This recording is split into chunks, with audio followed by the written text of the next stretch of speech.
सायख'थिया खाथिथारसै बिजेपिनिफ्राय गिबि माने बिजाथिफोरनि फारिलाइखौ दा 18 जोननि फोसावबाय बिपिएफनिफ्राय माब्लासिम फोसावबाय दिनै आसा खालामदों आङो दिनै फोसावगोन होननानै दा पिएमबि बडियाव एप्रुभ जायाबा फोसावनो हाया नालाय दिनै पिएमबि बडिनि मिटिं दं दा आं बावनो थांनो ओंखारगासिनो दं दिनै फोसावनो हागौ आरो दिनै नङाबा गाबोननि बिथोराव जाखागोन आरो गाबोन फुंनि बिथोराव दा नैबे क'क्राझार बियाबाव थांनाय क'क्राझार बियाबाव नोंथांनि मुंजों लोगोसे बिटिसिनि गाहाय खुंगिरि हाग्रामा महिलारिनि अनजालि बिथांनि मुङा मैखोमै सरसा जाबाय थादों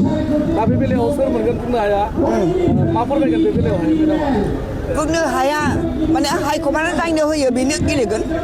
बेवहाय आपत्ति गैया रावहाबो दानिया हाइकमान्डआ जुदि लुबैयो माने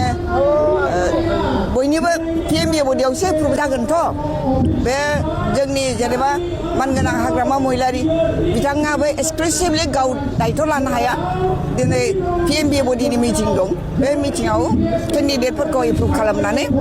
बयनिबो मदद लानानै एप्रुभ खालामनानै फोसावगोन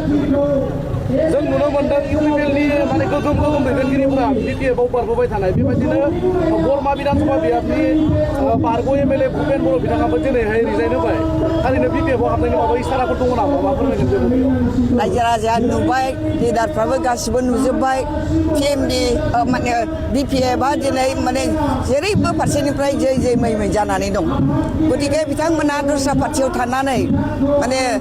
गावसिनि पार्सनेलिटि गावसिनि रोंगौथिखौ एक्सप'ज खालामनायनि जायगाया बिपिएफआनो होननानै सानदों आरो खामानि मावनायनिबो बेवहाय फिल्ड दङ सुबिदा दं बे हिसाबै माने जेराव खामानि मावनायनि सुबिदा दं बेवहाय फैनानै बयजोंबो लोगोसे खामानि मावनो थाखाय बिथांमोनहा गोसो जादों जायफ्रा गोसो जादों बिसोर फैगासिनो दं आरो फैबाय थाबावगोन आरो